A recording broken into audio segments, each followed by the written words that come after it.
Okay, first of all, I'm sorry in advance, everyone. I was really anxious about this, so this is my third margarita. So let's just get into it. I am not good at this alone. Okay. Tyler had a great suggestion for talking that baseball, just to do kind of division previews. So I'm just gonna go through my picks of way too early division winners.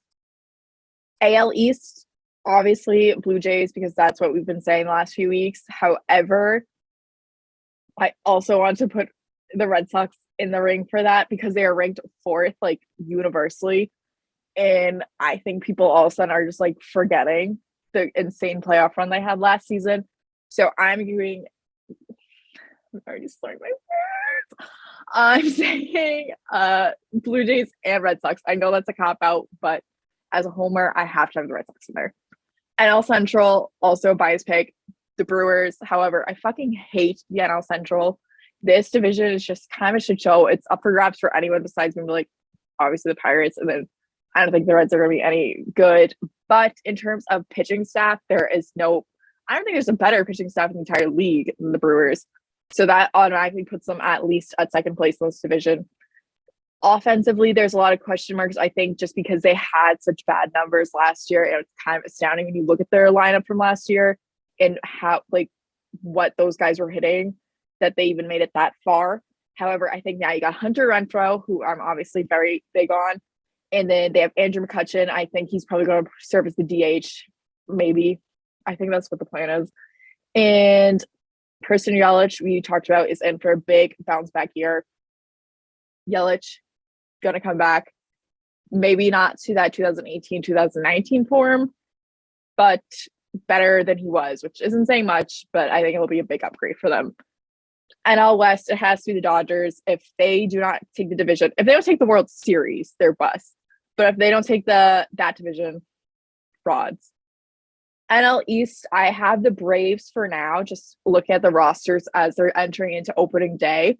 I think if the Mets have Jacob deGrom healthy and he isn't struggling with these injuries throughout the whole season, that changes a lot of things because I love that entire Mets roster. And you have deGrom and Max Scherzer in one starting rotation. So it's kind of hard to pick against them. However, there's a lot of question marks there as well. And the Braves did get better over the offseason, and they just won the fucking World Series, and they're getting better. So as of right now, I'm going Braves. AL West. Okay, I did put the Astros. However, I think this is the first year that the AL West is going to be actually competitive, and maybe not for that number one spot unless the Astros completely fall on their face. But I think between the Angels and the Mariners, it could be a very interesting competition going on maybe for that wild card spot. Oh my God.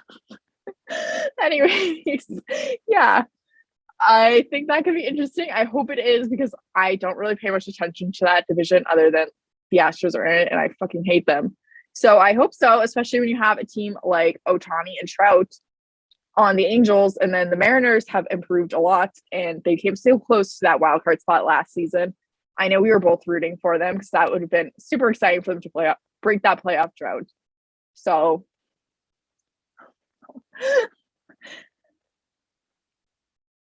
okay. I had something about the Royals, but I just can't be bothered right now. I don't even think there were any pick to win the division by any means, but I think people are sleeping on them. I like the Royals. I like their roster. Plus, they have Andrew Benintendi, and now they have Zach Greinke back. So that's exciting. Other than that, baseball-wise, ew, my hair's so ugly. Sorry. Other than that, baseball-wise, Xander Bogaerts and Rafael Devers both have not signed any sort of contract extension as we're nearing opening day. We're 2 days out, although I saw the weather, and it's not supposed to look great on Thursday. So that might get postponed. I guess that will be answered by the time this podcast comes out. But I did see Devers rejected the Red Sox not qualifying, just contract extension number they made to him.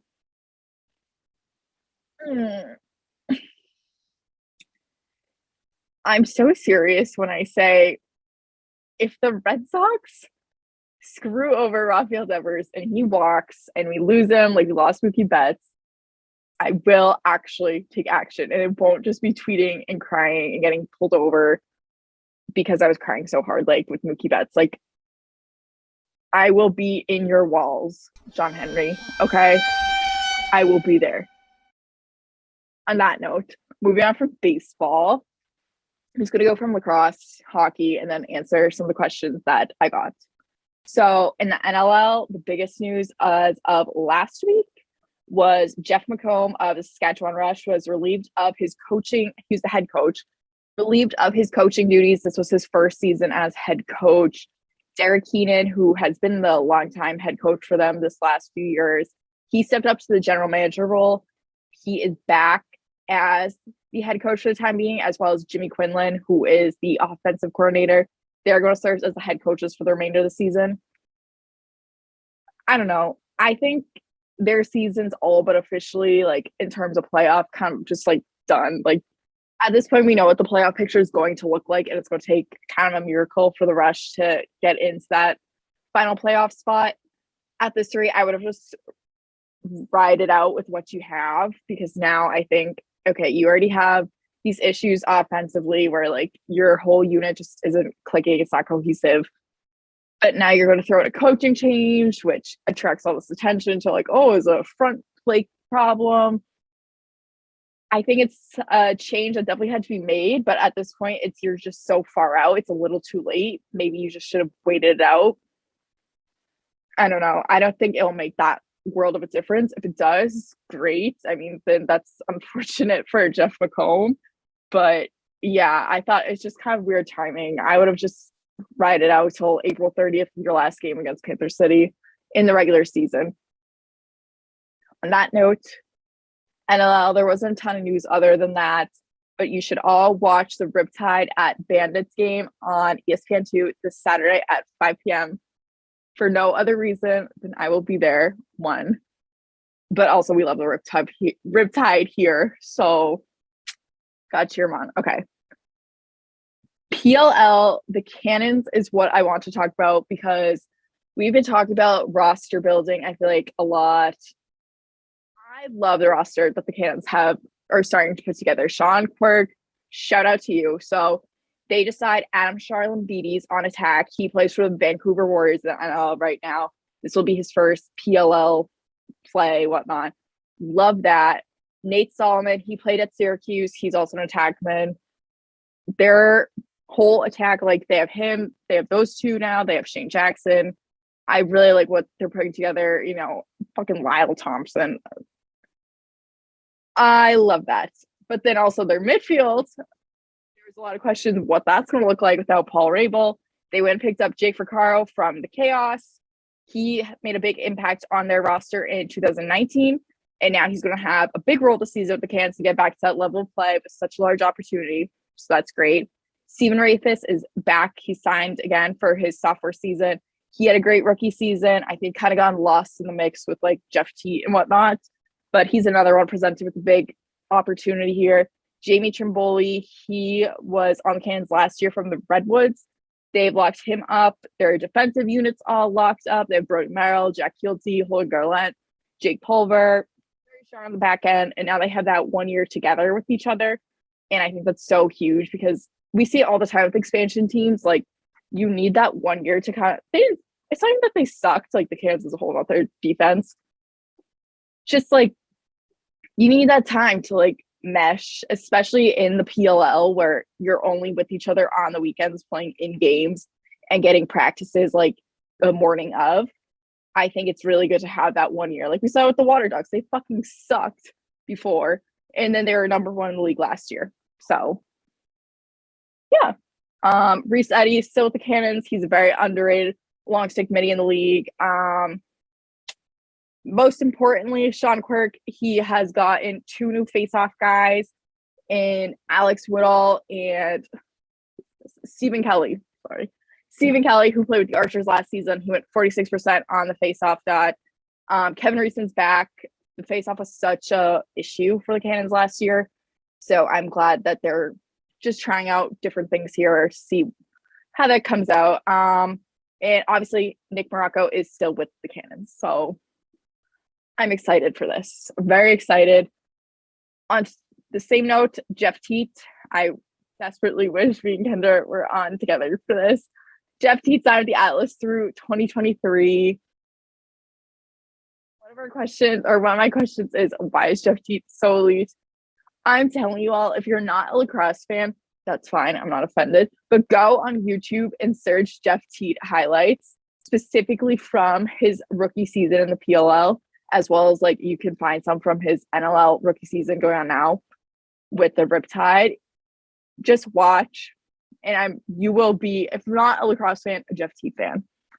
I'll wait to go more into that once me and Kendra are together, because that's like our thing. We're Jeff Teat fans here. Moving on, hockey. Starting off with the Frozen Four, because this is this weekend. I'm very upset that I won't be here, but my picks for this weekend. So Michigan versus Denver. Obvious pick here is Michigan, which is why I am picking Denver. I only watched DU in round one for the Lowell game. That game ended up being a pretty even matchup, and Denver held on and fought for the full 60 minutes. You know, in the third, they were able to hold on to the lead in particular. But you know what? I love chaos. I love an upset. Michigan is fun. They have so many guys who are going to be in the NHL soon enough, but I'm still going Denver. So Denver is going to be Michigan on Thursday. Then Minnesota versus Minnesota State. I'm going Minnesota State because, one, I've never been to a title game, and Minnesota ended both UMass and Western Michigan season, and I hate that there's no Hockey East representation in the Frozen Four this year, and I like Western Michigan, so I was upset that they were out. So I'm going Minnesota State. And then championship game, DU versus Minnesota State. I'm going Denver solely because they're the only school that has a lacrosse program that's in the NCAA top 20 right now. And I have to stick with the brand here. So we're going DU. I'm excited to see, though, where a lot of the guys from Michigan end up once they're done, because you do have a lot of big picks on that roster. Other than that, that's basically all I got on the Frozen Four. Again, very disappointed I'm not there. NHL. The Bruins, okay. Hear me out here. So Mike Riley, Connor Clipton, Derek Ferber, I don't fucking know. Either way, have you ever considered they all just suck? Like, oh, it's Riley and the roster. It should be Clifton. Like, well, they all just suck. Okay? Not suck, but like, I will say out of the three of them, okay, out of the two of them, Mike Riley and Connor Clifton, because that seems to be the two that everyone's like, oh, one of these got to go. Like, they're always one that's got me know. I like Mike Riley more. I think when he's on, he looks like a solid defenseman. He's never going to be a top pairing guy, but he looks very solid. Like, I like him. Connor Clifton, I don't love his style of play. I think he is fun to watch, but he makes a lot of like plays that are just kind of like careless. Mike Riley, when he makes mistakes, they're just such bad mistakes that it's like, how the fuck are you in this lineup right now? So it's kind of just like the worst of the two, I guess. But I don't think we're giving Derek here slack or enough heat. Enough heat. That's the word. Yeah, I don't think he gets enough heat because he always stays in the lineup for the most part, and then his partners rotates out. I guess that's probably difficult to work with. Like, have we ever considered maybe he's the problem? Or at least a bigger part of the problem than we're leading on? I don't know. He looks good when he's playing with McAvoy, like, good enough, but you're playing fucking Charlie McAvoy. I would hope you look good enough. Anyways, it's not a huge concern. Jeremy Swayman has not looked exactly like himself. I don't know if he's just in kind of a like slump thing. It's not even like he's like letting up like 6 goals per game or anything. It's just that some of the goals he's let up, they've been very soft goals. And then also ones that are just like, okay, I've seen you make the save. What's going on here? Particularly that game against the Red Wings. I was kind of like, okay, don't really know what's happening here, but whatever. Other than that, Okay, as of right now, the Bruins are lined up to be the ones to play the Maple Leafs in round one, if how the standings are or what ends up to be. We all like joke and clown, like, oh, like the Maple Leafs can't get past the first round, blah, blah, blah. The Maple Leafs, particularly Austin Matthews, are very good this year. I know they've recently blown away like a 5-goal lead, and they do have their typical tendencies, and the playoffs are completely different. I so get that. However, I do not want the Bruins to be the ones to let the Maple Leafs get past the first round. No one wants to be the team that lets the Maple Leafs get past the first round. Let's make that clear. But if it's the Bruins, it will be so fucking awful. Like so much worse. So much worse. That can't happen.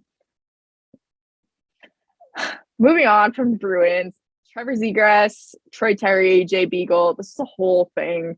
I would love to have Kendra and me talk about this because I know she would have opinions that we could talk about too. But basically, Trevor Zegras, he scored another Michigan goal in like a blowout game against the Coyotes. And then Jay Beagle went at Troy Terry for like celebrating. I don't fucking know. He literally just like knocked him in the face, really banged him up. Troy Terry's out a couple games. And then Tyson Nash, who is the broadcaster for Arizona, basically defended the dirty play and was like, yeah, like if you're going to be smiling and smirking, like celebrating and quote unquote skilling it up, then that's going to happen.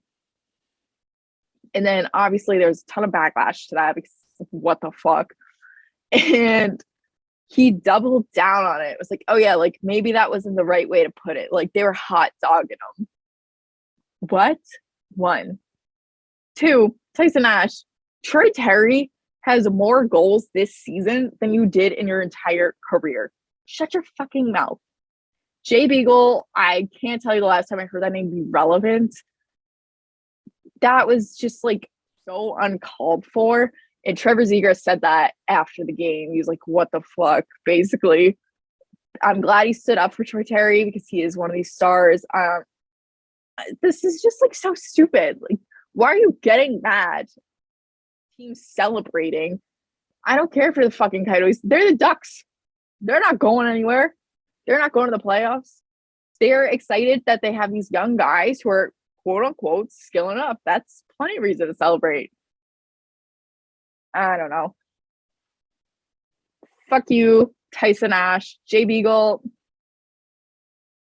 I'm not going to make any comments on Jay Beagle just because, I don't know, maybe I'm going to guess his way of thinking it was this is like, I'm defending our team's honor. Like these young guys are coming and embarrassing us. Like I get that. Like it's very much a hockey culture thing, but no.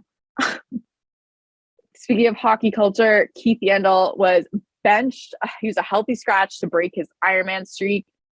He stopped it at, I believe it was 989 games. He was going for the record.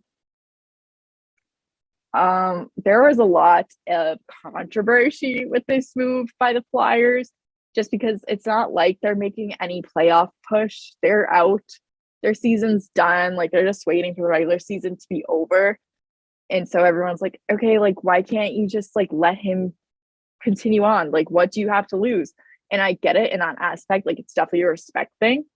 But they did scratch him so they could have the rookie defenseman Ronnie Attard step in from Western Michigan to make his NHL debut. I don't know. I'm very conflicted about this. This is another thing, Kendra, I'd like your opinion on. Because on the one hand,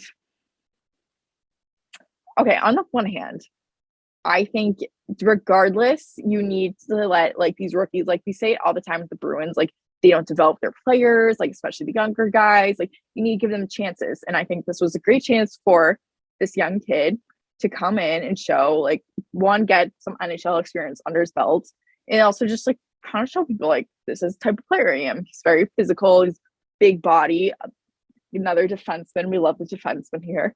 So yeah. And also from what I've heard from Flyers fans, so Keith Yandle, I know plus minus is kind of whatever at this point. No one really cares about it. But he is at -41, which is the worst in the league. And from what I've heard, it's kind of just like, okay, it's a miracle he's even on this roster. It's a miracle that like he's played in any game this season. He's a liability on the ice. At this point, it's just like, okay, you can't just keep putting this guy in just for the sake of, his Iron Man streak. So in that sense, I do understand it. But also, I think it's very valid to be like, okay, then you should have broken this streak in like November or something. Because now you have, what is it, April? Barely 3 or 4 weeks left of your season. Could just let him have it, I don't know. Speaking of men getting older in the NHL, Ryan Getzlaf retiring after 17 seasons with the Ducks. Great career.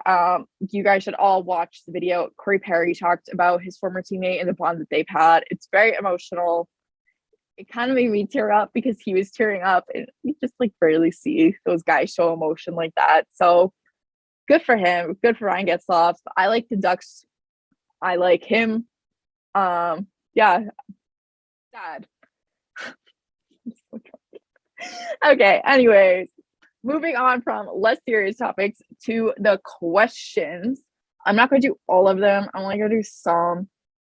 Let's get to it. What do you think the NHL should do about overtime / shootout rules? Should it be a longer 3-on-3? Yes. Fuck the shootout. Abolish that shit, okay? I was saying this the other day. I fucking hate, like, you're watching a game. I think it was a Rangers game or something. It was like high intensity playoff game. It goes in overtime. Overtime's high intensity. And they're like, all right, let's send it to the fucking shootout. No. It's like not in hockey. It's not hockey. So yeah, I would say longer 3-on-3. Maybe 4-on-4. But yeah, I want longer overtime, playoff style. Get the shootout out of hockey. All right, this was a good question, but I'm also really bad at math, so I have to get my calculator out. If I gave you $1,000 to bet on these 5 things, how would you split it? 1, Bruins win the cup. 2, Sox win the title. 3, Cans win the PL championship. 4, Lyle Thompson gets MVP. 5, Devers gets MVP. And then bonus $100, who gets married first? Me or Kendra? I'll answer that last part first, just because we've talked about it before. I'm just going to say I'm going to get married first, just because Kendra doesn't want to get married. So I think that's a pretty safe assumption to make. All right. The $1,000 between those other things. All right, here we go. Bruins win the cup. I'm giving it, I have my calculator here, 1,000. I'm going to give that 100. Red Sox win the title.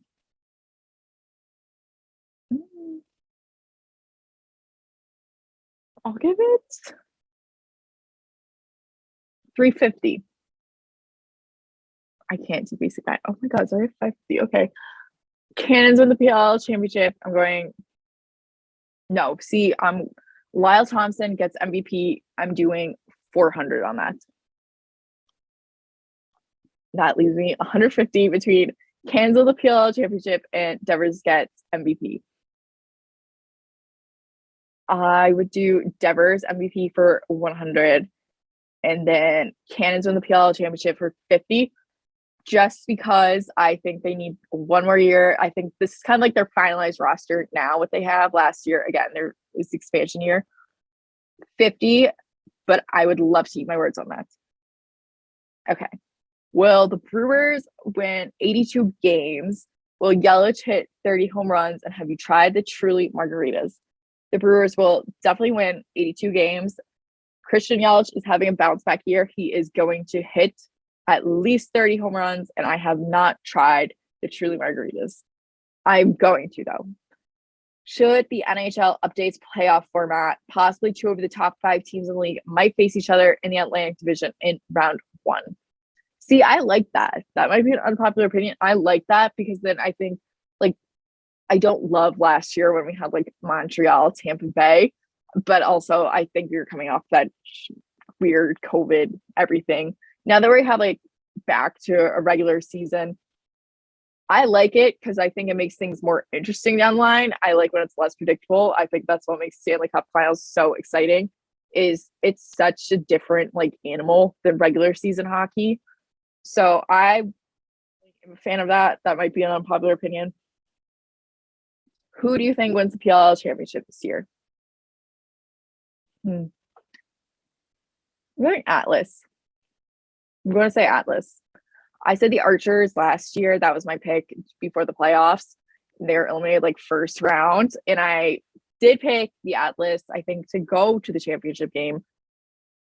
I think this is the year. They had a lot of young talent last year that was just kind of finding their way and making a name for themselves. And they shocked so many people. And then you balance that out with the veteran like guys they have on that team. And now like you have so many guys in their sophomore season. Yeah, I think the chemistry is there and we still have the draft. So I'm going Atlas for early PLL championship pick. Will the Bruins be favored to win in the playoffs? Right now, they would face the Leafs in round 1. Probably not. I'm going to say no. As much as I want to be biased, no, they would not be favored. I guess, again, it depends on who their opponent ends up being. But right now, as it lines up, if they would face the Leafs, I would definitely say the Leafs would be favored in that sense. What baseball player do you think would be the best at lacrosse and vice versa? Okay. Best at lacrosse and vice versa. I feel like it's easier for me because I'm just very much in the lacrosse mindset right now to think of what lacrosse player would make good baseball players. I don't know why Dane Doby is like striking me as a first baseman kind of guy. I think because Jordan asked this question, I think he meant like in terms of hitting, but I just see him being in that first baseman position. He would also be a good hitter though. Like he runs like a Kyle Schwarber. So yeah, him from the NLL. I'm trying to think of guys just like PLL. Well, he plays in both, but Dane Smith, I think, yeah, Dane Smith would be a good baseball player. I don't know what about him gives me that impression, but yeah. So Dane Smith and Dane Doby are my two choices for best of baseball. What baseball player do I think would be good at lacrosse?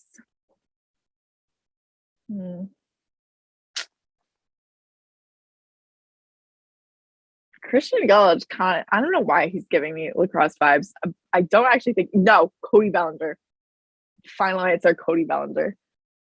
Yeah. Speaking of, will the Dodgers win 100 games? They fucking better. Are you fucking kidding me? They fucking better win 100 games at least. Yeah. Again, circling back to what I said earlier, Dodgers are frauds if they don't win the division and kind of busts if they don't win the World Series because you look at that roster, there is no fucking excuse. If what happens last year where like the Giants or something, no offense, Kendra, come out of nowhere and just not steamroll, but they made the Dodgers look pretty fucking stupid in that division last year. So no more of that. No more of that. Yeah. That's pretty much all I had. I hate doing this alone and I'm drunk and that sucks. But yeah, I hope everyone has a nice weekend. I'm so sorry, Tyler and Kendra, that you're going to have to watch this, especially Tyler, that you're going to have to edit this. But okay, bye, everyone.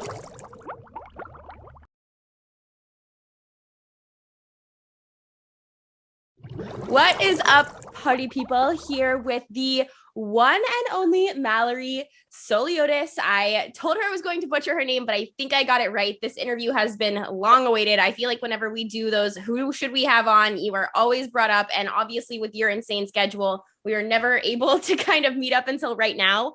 But you recently won another championship, which we will get into in a minute. But I want to know first off, how are you? I am great. I'm so glad we finally made this happen. It's been a little touch and go there, but we made it work, and I was happy to fit it into my championship parade month, week, Bender. whatever. Bender. Let's just call it a bender. Let's just call it as it is. But like it was literally like a 1 week bender for me. And then I was like, okay, work. How do I do this again? It should be a bender. Yeah. And now that COVID back when we won it last year, and now this year totally changed the game. We're at bars. We're all going to, different events together. Last year was a little bit different, but we're super excited to continue to share our championship with Boston the right way this year. You obviously have to party twice as hard with how COVID went. I told Sarah, she was like, I'm so sad that I can't be there for this interview because obviously we've been waiting for it for a while. But I was like, it's okay that you're on vacation because I can't think of anybody better to shoot the shit with me for an hour other than you. Yeah, right? I mean, let's do it. And luckily we're like real life friends. So it's like fine. Yeah. Yeah. I'm not like a complete stranger that we're just meeting for the first time 5 minutes before we started recording. So we're it's true. Great. It's true. We're chilling. I think my first question for you, obviously, I just mentioned that we are real life friends. So I know a little bit about your career that other people might not know. I first want to know, before we get into like kind of your accomplishments, how you got into hockey. Well, oh, wow. Hockey's been like my life since, I was probably 3 years old when I started learning how to skate. When I was growing up, my older brother, he's about 3 years older than me. He started learning to play hockey. So naturally, as the younger sibling, dragged along to all of those things. And what you'll find is I'm super duper competitive. It could be like, no way, we're playing Yahtzee or Connect Four or Monopoly or, straight up like hockey or, street hockey in the yard, like whatever. So I was like, I want to do that. I want to go play hockey. I want to, learn to skate and be better than him, because that's who I am. So that's kind of how I got into it. And actually the first time, like there's a really vivid story my mom always tells is we went over to she brought me over to the figure skating rink. I'm like 3 years old. I don't even know anything, like whatever. And we watched this girls figure skating team, practice, whatever. They're doing some things and they're pretty skirts. And I was like, hell no, none of that. And their coach was like, you can't watch, this is a closed practice. And here's my mom who can barely skate herself, doesn't really know anything. She's like, excuse me? She's like, okay, fine, we'll leave. But just so you know, when my daughter learns, signs up to learn how to skate, it's not going to be with you. It's going to be on the rink over there with all the other boys. So shout out to mama for, shooting the shit and just absolutely. So that's kind of how I got into it. And, from there was just took off. Okay, so you actually are like a real life genius though. Like not only are you a Boston Pride player, a champion, you have like a real life freaking big girl job. So like I want to know what it was like not only in college for you balancing academics and hockey, but now as like a real life adult who has a 9 to 5 in a fucking lab and playing hockey the way that you do. It's pretty crazy. I mean, in high school, I played sports. I did all the sports. So balancing both, academics and sports has always been something, from early on, even, back through elementary school. Like my parents were very much school comes first, first. If your work's not done or you're not getting good grades, you're not going to hockey practice. You're not going to your team's game until the work is done, stuff like that. So they were very, school always came first because they knew how important that was. And how many doors could be opened by just having, good grades and good, SAT scores. So I was really prepared when I went to college because I was like, okay, school. And then, hockey was really like a break from all the academics. And I knew from the get-go that I wanted to major in biomedical engineering. I loved math. Not that I love math, math just made sense to me. There's one answer and that's it versus, you go into English and history and it's all like mumbo jumbo. I'm here, nothing makes sense. So loved math, made sense. Science, I really enjoyed doing the little animal dissections in elementary school, middle school. You're like, no, I don't think you understand. No, I was in 7th grade and you had to dissect a sheep eye to pass. An eye?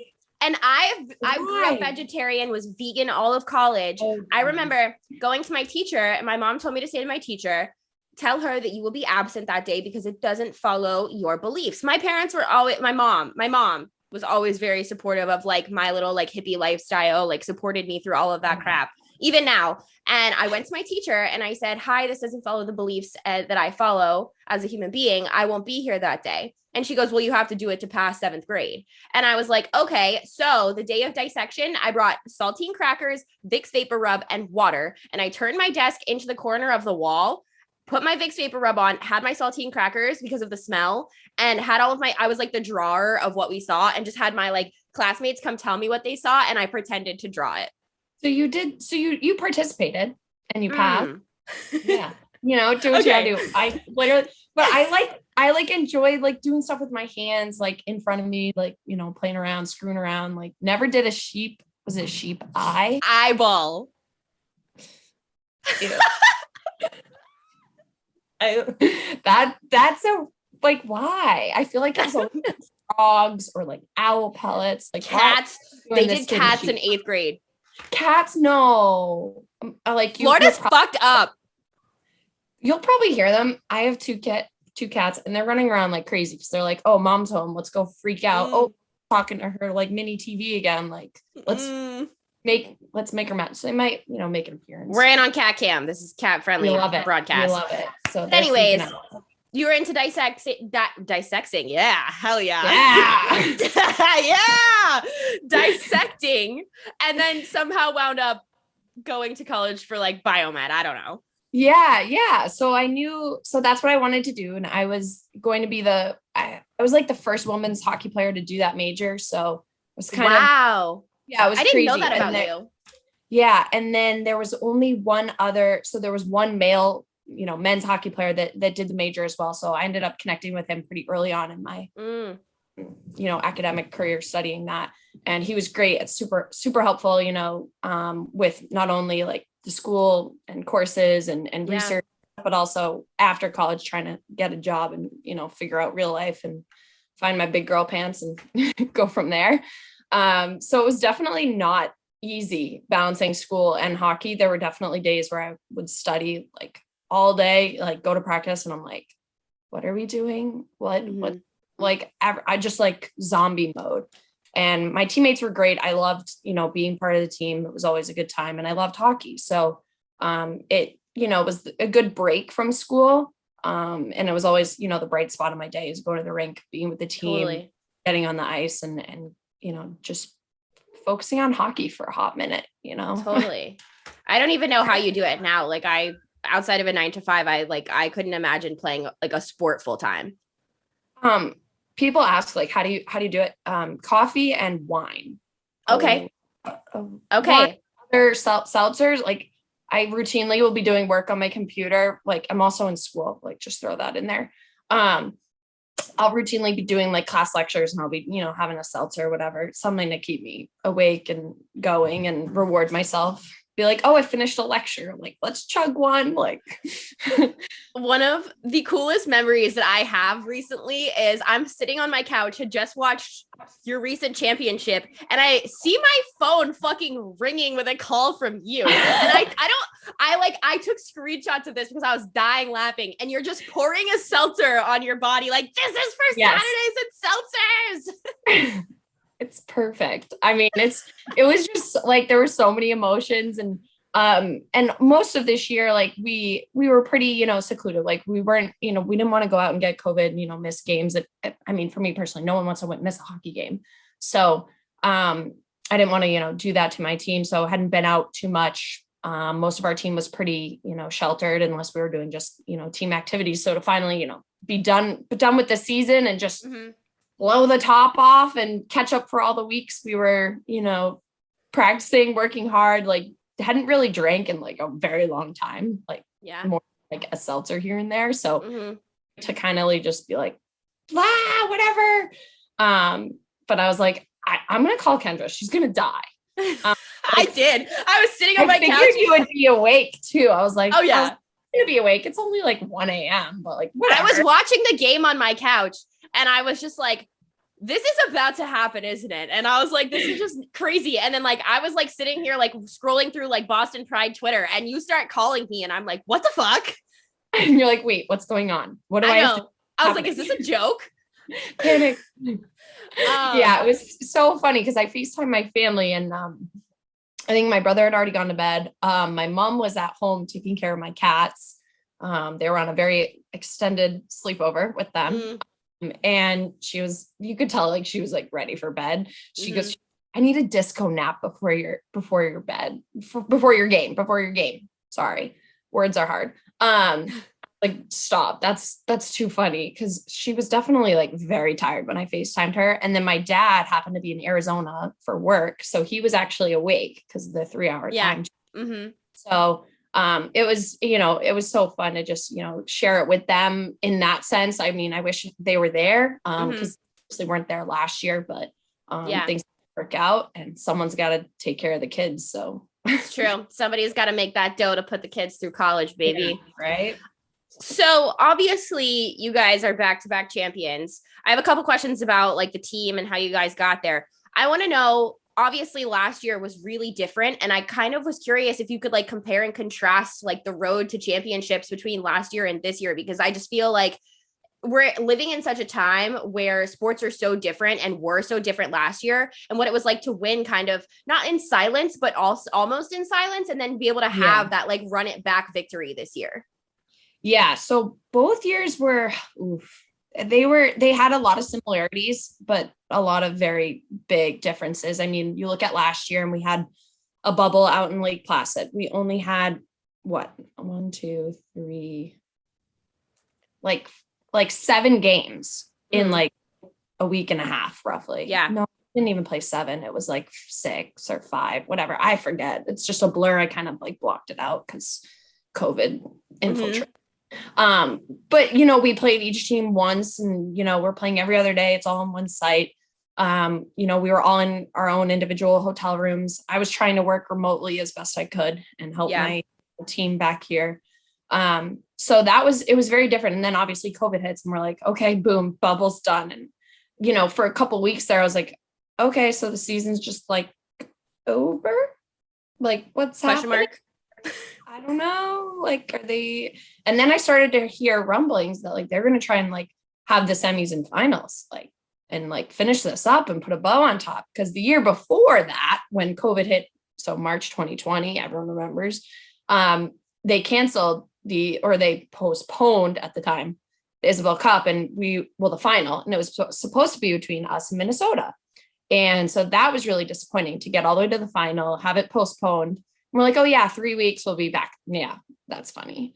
So that season never really, happened. So there were a lot of us returning from that year into the next year where we were like, we got so close and we didn't even get a chance to like try. So we were definitely very hungry. And last year we had like a 4-month preseason essentially where we're just practicing ourselves and playing against ourselves. But there's not many teams that get to practice against the best players in the league when team. So that was really great preparation. We did not do very well out in Lake Placid. We ended up finishing in 4th place out of 6 teams. So we're like, okay. So we made the semifinals, but like, are they happening? Like now they're happening. Oh, they're really happening. It's going to be here in Boston. Great. We got the 4th seed. We're going to play Toronto in the semifinals. Everyone knows what happens when Boston plays Toronto in the playoffs. Boston wins, and then play Minnesota the next day and win our first cup. And like you said, like winning in silence, like there were no fans. It was only necessary. You guys. But what was really great about it is we got to share it with each other. It was just us. And that's who really got it there. It was the coaches, the staff, and my teammates. Like we did the damn thing. It was great. It was like, everyone was like, oh, like before the season, Boston's going to be great. And then like, oh, maybe Boston's not that good. Like what's going on? Like we weren't really scoring. And then it was like, oh, playoffs, like win or go home. I guess we'll like play hockey now. And then we just, ran with it and took the cup. So I think comparing last year to this year, obviously we had a normal season this year. But I think both teams, when it comes down to the girls in the room, at the end of the year, everyone kind of knew we were going to win. Even in the cup final, we were down 2-1 for a little while. It was a little touch and go, a little nervous, but there was no panic. No one was negative. We were like, it's one goal and it's tied, not a big deal. And then you get the next one. Yeah. So I think everyone in that locker room just came together. We played the game we knew we could all year long. We just didn't. Mm-hmm. And just figured out how to score goals these playoffs. And what better way to win it in somewhere nice and sunny where tons of family and tons of fans were there. And to show it on ESPN too. That huge. Just continuing to grow, our league, but also our sport and, our individual brands. Yeah. I mean, it was just awesome. Yeah. Well, if you need a cat sitter next year, let me know. I'm not kidding. I love cats and I'm allergic. So those few minutes, if your mom wants to go, call me. No joke.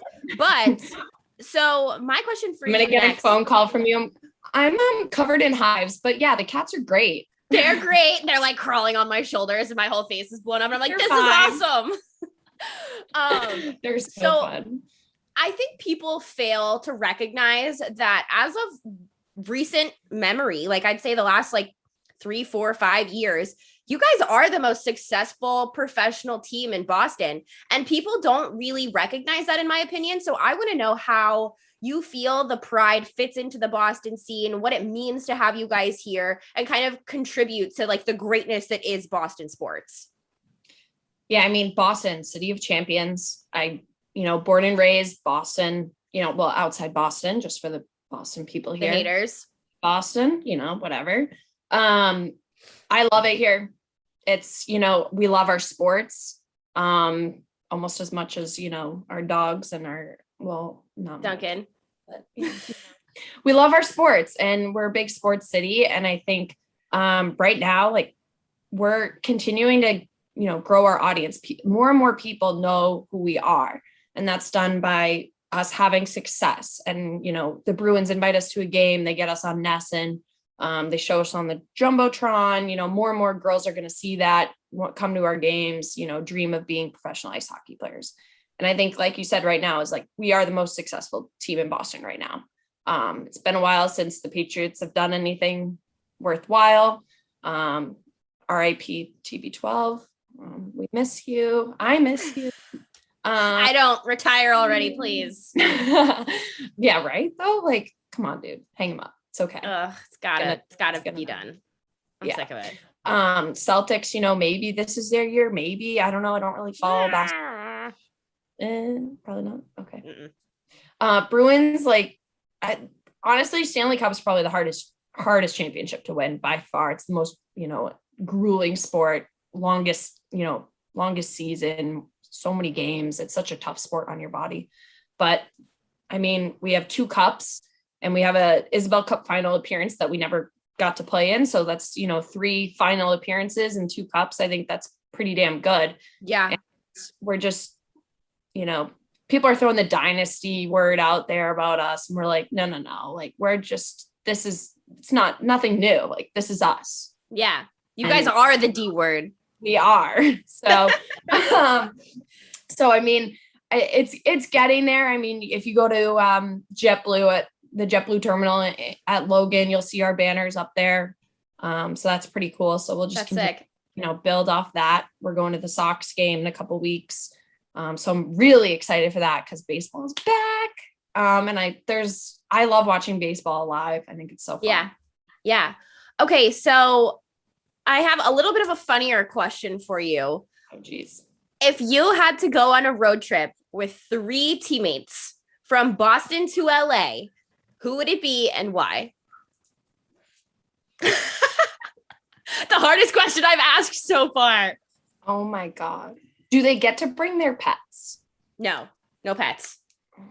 You just have to be in a car with 3 people for 5 days. Okay. So that would require that I don't want to kill them by the end of that. Yes. All right. Would probably be my ex-roommate, Kaylee Fratkin. We've been playing together for 4 years now on Boston, and we were D partners for 3 of those years. And obviously I lived with her for a year. So she's definitely one of my closer friends. Lauren Kelly, who I actually grew up playing club hockey with here when we were kids from like U12 to U19. So I've known her for a while. Then we went to college, went our separate ways, and then found each other again back in Boston. She was my D partner this year. And we were D partners growing up too a couple times. So we're really close. She has a cute dog. I wish she could bring the dog. But she still made the cut. Yes. Her family said last year if we won the cup, they would get a puppy, and they got a black lab puppy named Izzy. Like, come on. That's so cute. Okay, so that's 2. How many more do I need? 1? 2. Yeah, one more. She is a good puppy too, but I like her too. Victoria Hansen. So I think the 3 of us are pretty close. So, or the 4 of us. We're all pretty close. We're all similar ages. We're out of college enough that we've matured in the sense that we, are having, real jobs. We're not necessarily partying every night. But I think the 4 of us could get along and survive each other's company for 5 days. I think that's the gist of it. I also think we would go to the cool places like Nashville and go drink, make a couple pit stops and have a blast. Who on the team you get one person to finish like 30 shots with. Who do you think can like outdrink everybody else on the team? So me and someone else, or just you and someone else? Me and someone else have to.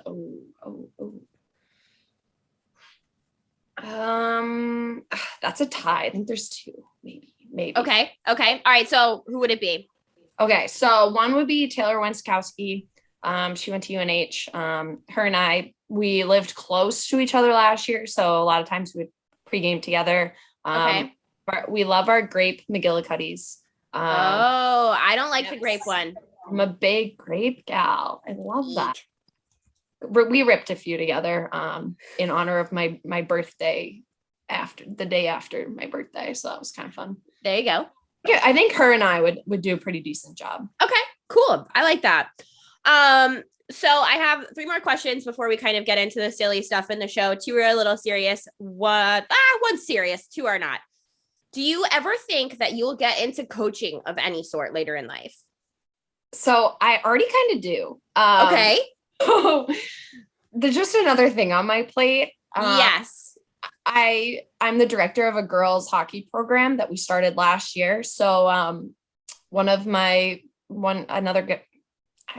buddies from a while back, pre-college, started a hockey program that, is co-ed, girls are welcome. So last 2 years ago, we started the girls only, because a lot of, girls will switch to just playing with all girls against all girls teams. Mm-hmm. So we started our own thing. So I run skills. I'll, help coach when needed. So I do really enjoy that. I think it's really fun to give back, but also provide some of those younger girls a good, female role model that I didn't really have, a female coach or anything like that until college. Yeah. So I think it's really important to be visible to those girls and, make sure they keep dreaming, working hard, and recognizing that, hockey can take you pretty far. And then that there's other careers out there besides, hockey or whatever they want to do. Like, girls can be in the lab, like, hello. So I think it's really fun to connect with the girls and just be silly with them sometimes. I think there are a lot of my U12 girls who are like super giggly. Like we were running skills. My teammate and I were running skills on Tuesday. My teammate had like socks on that had ducks on them, which I'm like, okay, solid. But one of the girls was like, is Megara wearing duck socks? And that's what we talked about for like 5 minutes. It was just hysterical. That's just so like, they're funny. just so fun that I'm just like, what goes through your head in like a 24-hour period? Like, honestly. Kids are hilarious. Like, I love kids. I just don't want to push one out. Yeah, no, I'm with you. I'm like, I'm all for anyone, like my brother who's getting married, wants a kid. Great. I have no financial or, any responsibility of your child unless I'm like, you know, babysitting it for a day or whatever. But I'm like, that's all you, bro. All you. Yep. No. I'm not pushing shit out of this body. No way. No. Nope. So I need to know, obviously we are a seltzer podcast. Before I ask one more question, before we get into some silly stuff, favorite seltzer, gun to your head. You get to drink one forever. High Noons. Everyone loves the High Noons. Are you peach? This one's mango, but my favorite's watermelon, but I already drank those earlier this weekend. So this is all that's left. I got one of those little variety packs. I think watermelon by far, peach also up there. Least favorite, grapefruit. Oh. Pineapple's the best one. Pineapple, I can roll with pineapple too. That one's good. Have you had the passion fruit one? No. Okay, you need to try that one. There's new kiwi and guava ones too. Ooh. They're in like the pool pack or whatever. Oh. I also love that you're pre-gaming meeting like the mayor. Weird, like I got like a tropical fruit pack and it had watermelon, pineapple, mango, and passion fruit. Watermelon's not tropical. Yeah, I don't know why watermelon's in there. But that's hilarious. I think that you missed that I said this. I love that you are pre-gaming to meet the mayor. Oh yeah. You know. Like that is so hilarious. Literally Boston's pride and joy is you. Okay, last kind of question before we get into our closing stuff for our regular show because Sarah's not here. Okay. Need to know if you had to give advice to younger you or girls coming up right now in sports, what would your end all be all one piece of advice to younger you be? This is a really good one because I mean I talk to young girls and parents who are like lost, especially in the hockey world. It's always changing, but just like never give up. And just because you made, you know, you didn't make the top team or you made the second team or third team, like doesn't mean anything about your hockey journey. Every single person's on their own hockey journey. There's different paths to get to, you know, your end goal. I didn't make the top team every single year growing up. I was on the second team pretty, you know, every other year for 6 years. So three times I made the second team instead of the first team.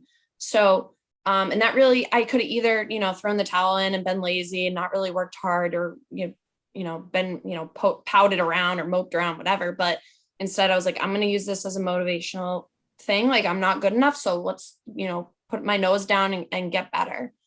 So that this doesn't happen again. And even though that did happen again, I mean, I still turned out pretty good. I love that. That's so cute. I'm gonna cry. It's like I'm gonna cry. Gordy wants to say hi. Yes, Cat Cam. Cat Cam. This is Gordy. He has little. I am obsessed. Oh my god. I'm gonna actually hi. He's like, what are you doing? He's so cute. Okay, what's the other one's name? Tito. Okay, is that after Tito's vodka or the guy from Rocket Power? What? I tell my parents. Either one is an iconic answer. Okay, it's both. But I was like, oh, Tito, like from Rocket Power. Like, come on, Rocket slaps. Like we all know. The best kids show. Honestly, like 10 out of 10 every time. Yes. Tito's vodka, like solid. Like, come on. And then Gordy, for the hockey people out there, Gordy Howe. Yep. So it's Gordy Meow. Shut the fuck up. And also there's a gin brand called Gordon's Gin. So he also has his own alcohol after him too. You are such a genius. It's unreal. That is the funniest thing I've ever heard.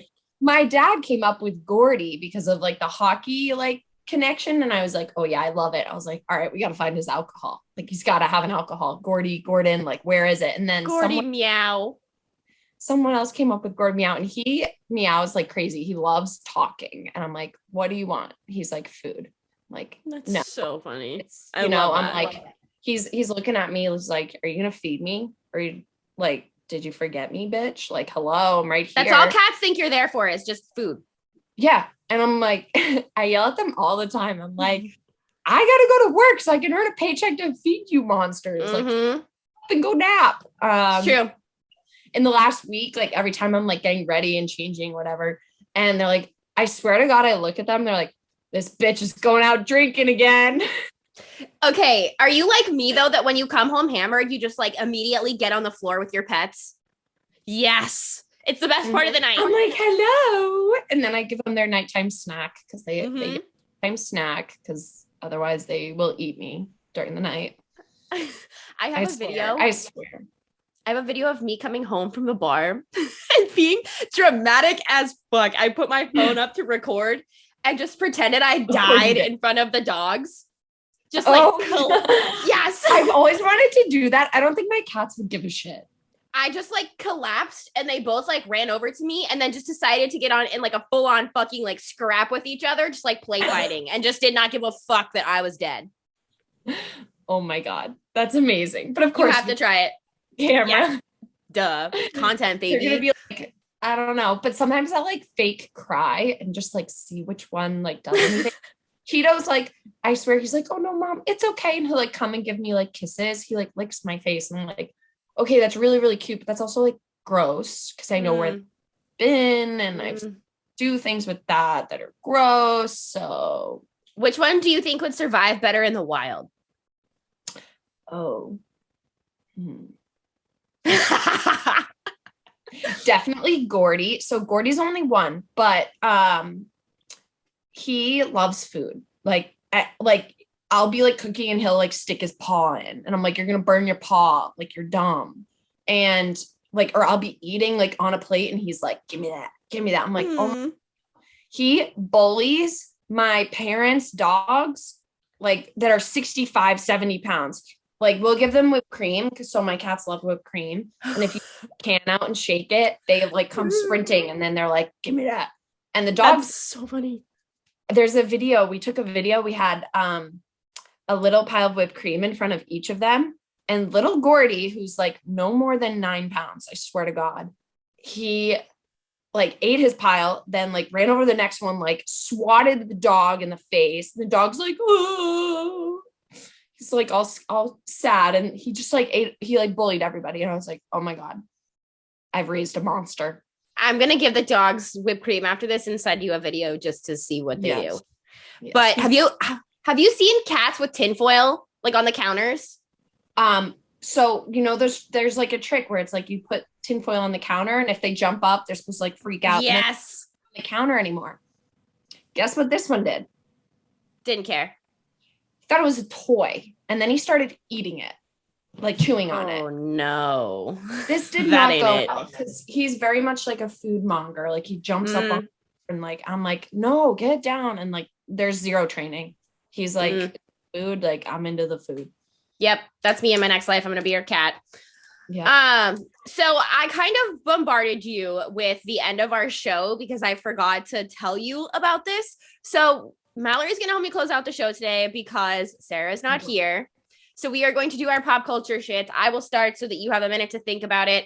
I want to talk about Camilla Cabello and her response to the paparazzi. I thought was crazy, and all the celebrities that came out to support her after. If you don't know who Camilla Cabello is, she is a singer. And the paparazzi kept taking pictures of her while she was on the beach that were super unflattering and kind of slandering her in the tabloids and stuff.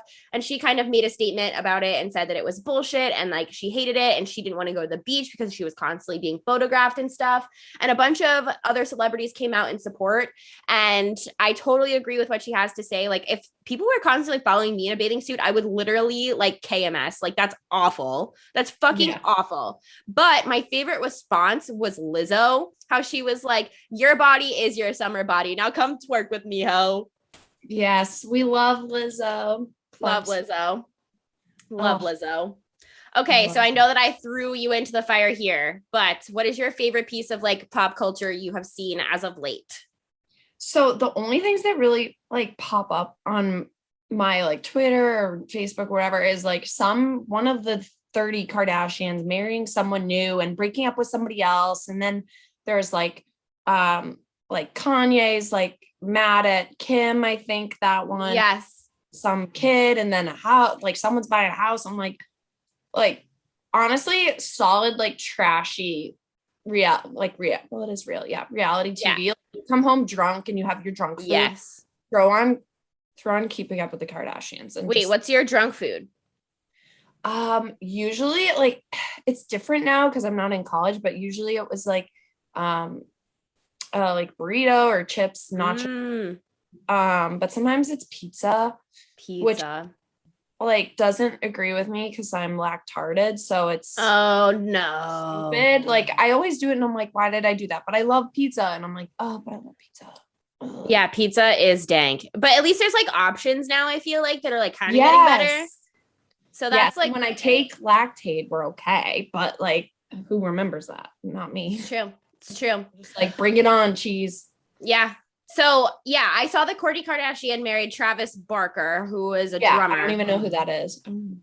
But they got married. They got shotgun married after drinking in Vegas, which I think is the way to do it. Yeah. I'm going to Vegas in 3 weeks. Was it Kim or Kourtney? Kourtney. Actually read something new today. I forget who pulled out of Coachella. I think Kanye. It was Kanye. And The Weeknd is filling in, and they're paying Kanye like whatever money they offered The Weeknd less. Now he's threatening to pull out. People are selling their Coachella tickets for $200. Oh wow! Should we go? Should we? When is it? I think May, June. Oh, May, June. We could make. I might look into that. I've never been, and I love the desert. I used to live like 45 minutes from Palm Springs, so that would be sick. Could be lit. We could be lit. So our other thing we have to talk about is our tea party segment. I want to talk about Tiger Woods, and I don't think a lot of people are going to like what I have to say, but that is a-okay. We don't have to agree all the time. I think one of the hardest things about being in my industry is that people expect you to always have a take. That's like one of the things that they teach you in school is never ride the middle of the fence, be on one side or the other. Doesn't matter if you are right or wrong, just have a take. And for once, I think for the first time in my life, actually, I don't have a take. Like I'm actually so in the middle of how I feel about Tiger Woods because I just feel like so sorry and so sad for the little girl that watched Tiger Woods growing up because like who would have thought that this is how it would unfold? But it's like for me, I admire everything that Tiger Woods has done for the sport of golf, for African Americans in golf, for men in golf, like just the way that he has quite literally single-handedly changed golf for the better. But at the same time, I find myself not wanting to cheer for Tiger because obviously as a person, not even just a woman, the cheating scandal sucks. And it's like, I would still support Tiger if that was the only thing on his record. But the fact that the man drunk drove, wrapped his car around a tree and is not in jail. Thank God he's okay and nobody else was hurt, but is now able to compete in a Masters tournament, someone else's dream that he's taking a spot away when he should be in prison. It's just the fact that he is Tiger Woods and is a rich man and can afford this therapy and these lawyers and all of these sorts of things that I really find like myself torn with my inner child about. Like, I love seeing a spot open up for minorities in golf. They finally kind of have a place because of Tiger Woods and are accepted in a way that they weren't, 10, 20, 30 years prior to him playing golf. But at the same time, I'm like, everything that happened with his wife and just the drunk driving for me, like you put so many other people at risk that like, I don't know how to feel about Tiger's return. I'm really, really torn. And I love watching the Masters. I love taking naps during the Masters, but I'm like, I don't know. Like, do you have a feel? Like, how do you feel about Tiger? I feel the same way. Like my brother and dad are really big golfers. We grew up, cheering, rooting for Tiger.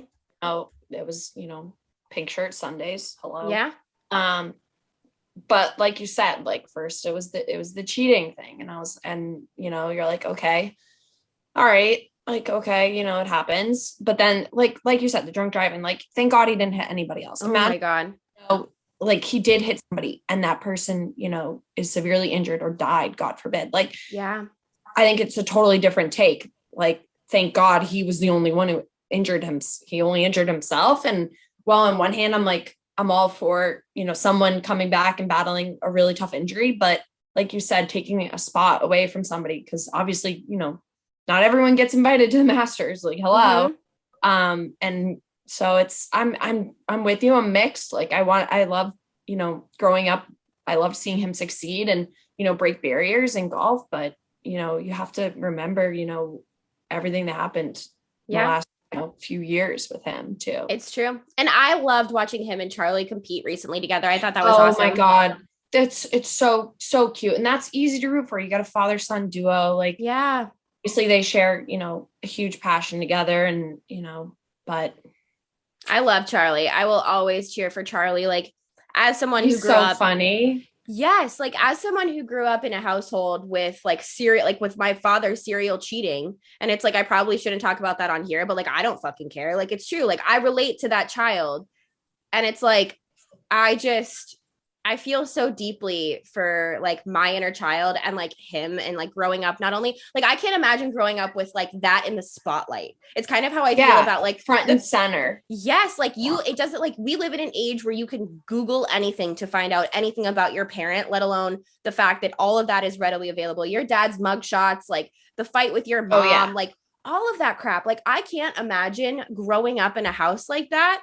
And it's like, let alone the fact that he is going to have to deal with this for the rest of his life. Like I'm cheering for that kid. Yeah. He's going to have that shadow of his father, good, bad, ugly, whatever.